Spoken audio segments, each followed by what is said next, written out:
Okay, I just had to get back on for a little bit because, I got a lot of people asking where I've been, thinking I'm dead.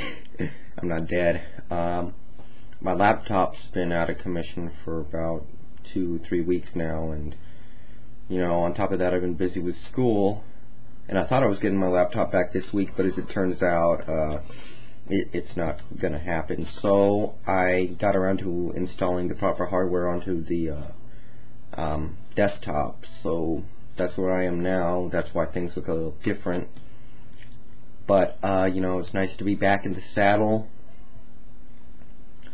So I've gotten quite a few people asking me where I've been, and with the draft tomorrow, I kind of had to do this because I meant to do more mock drafts over the spring, but it didn't happen that way. So yeah, that's pretty much it. So here I am. Quite a few things have been happening in the football world. As for us, as for the ones that directly affect my team, well, Sean's gone. I was disappointed to hear it because I think he could have still helped us this season. I think he still had something left in the tank if he was lucky enough to stay healthy this year. But it's just something we had to do. It wasn't worth the risk, with him always being injured the last 2 seasons. So, yeah. And let's see what else is there. He's gone. So we got Julius Jones and Maurice Morris and TJ Duckett now. So hopefully something happens there. I don't think too highly of any of them. If I had to pick one, it would be Jones. I think he got a little... I think he wasn't used properly in Dallas. I think he could be pretty good. Ideally, I'd like to draft Jonathan Stewart, tomorrow. Or maybe even Rashard Mendenhall. But, I do trust this front office because they've done other things that I didn't agree with, and those things worked out. So... yeah, I do think that.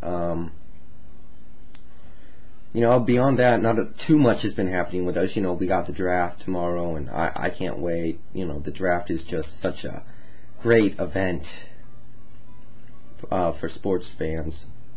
And, I like it as much as any game, to be quite honest. Obviously, we know where pick number 1's going. Jake Long. I like it more than Vernon Gholston. I look at Vernon Gholston and I see a high-risk, high-reward guy. And for the right team, sure, but Miami needs to make the right pick. Miami cannot afford to take a player who has a lot of risk involved, so I like it. And, I do like Gholston too, but I cannot see Jake Long being a bust. I really don't. And Gholston, there's a really high risk involved with Gholston, like I said. So there's that. I hear the Rams are going to take Glenn Dorsey.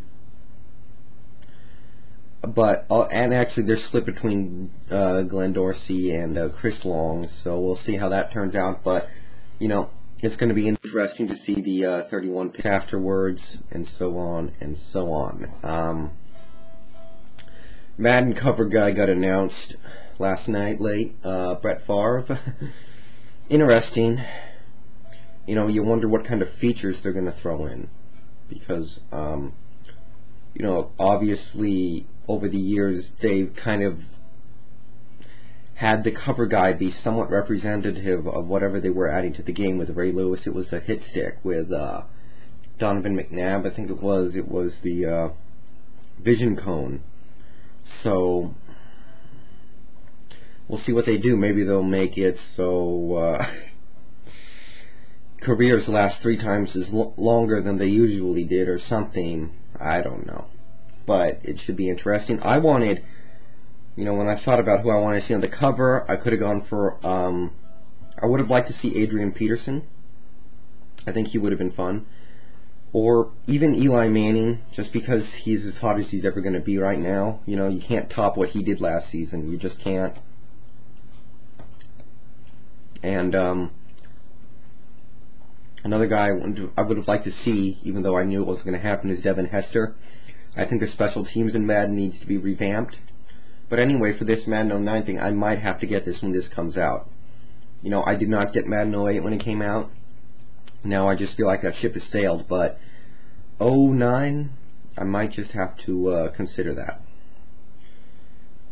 That's really about it for the football world right now. I am going to post a mock draft right after this video. I gotta put it together and then I'll make a video with it. But we also got the NBA playoffs, and I'm not going to lie, I didn't watch a single NBA regular season game this year, but I love the NBA playoffs. No matter who's in it, it's just always been entertaining for me. And this playoffs slate is got to be one of the best I've seen in a long time. You know, you got the possibility of the Celtics and the Lakers meeting up. You got the Spurs and the Suns in the first round.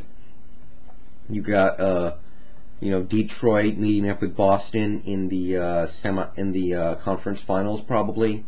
A lot of great things going on.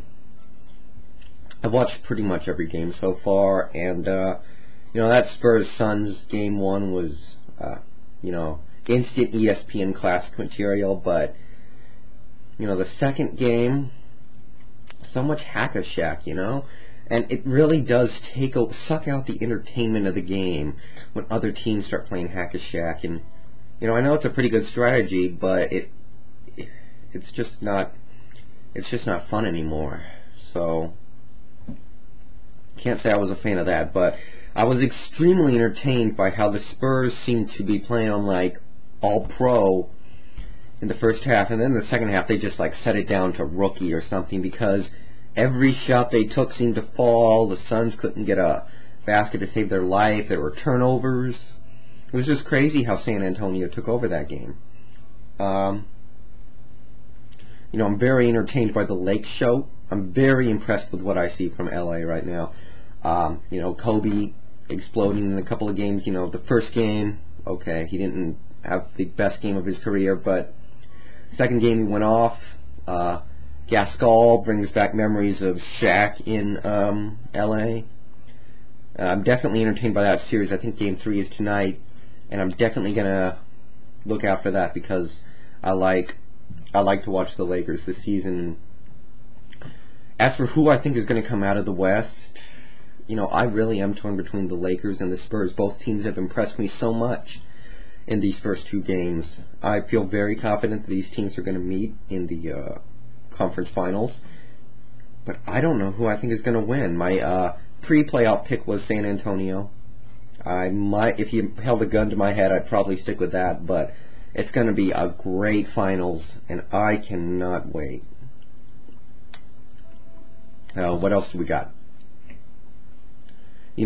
Of course, in the East, you got Celtics beating up on Atlanta in a not so entertaining series. I wouldn't mind seeing the Cavaliers make some damage and maybe even get to the conference finals. I do like LeBron, and if I understand that it's really probably not going to happen, but I would like to see Cavaliers represent the East and go up against the Lakers or the Spurs in the finals. I think that would be a pretty entertaining finals. Well, it would probably be a 4 or 5 game series, but to see LeBron go up against Kobe, I think that would just be a blast. What else? Oh yeah, the Jazz Rockets. I got to catch Game 3 last night. Fantastic game. You gotta hand it to the Rockets. I thought they were toast, and there's so much to be said for T-Mac's previous playoff experiences, but I don't think this year is his time either. I see the Jazz winning in 6. That's what I think of the NBA playoffs tonight so far. I'll probably talk more about the NBA as the playoffs come along, but yeah.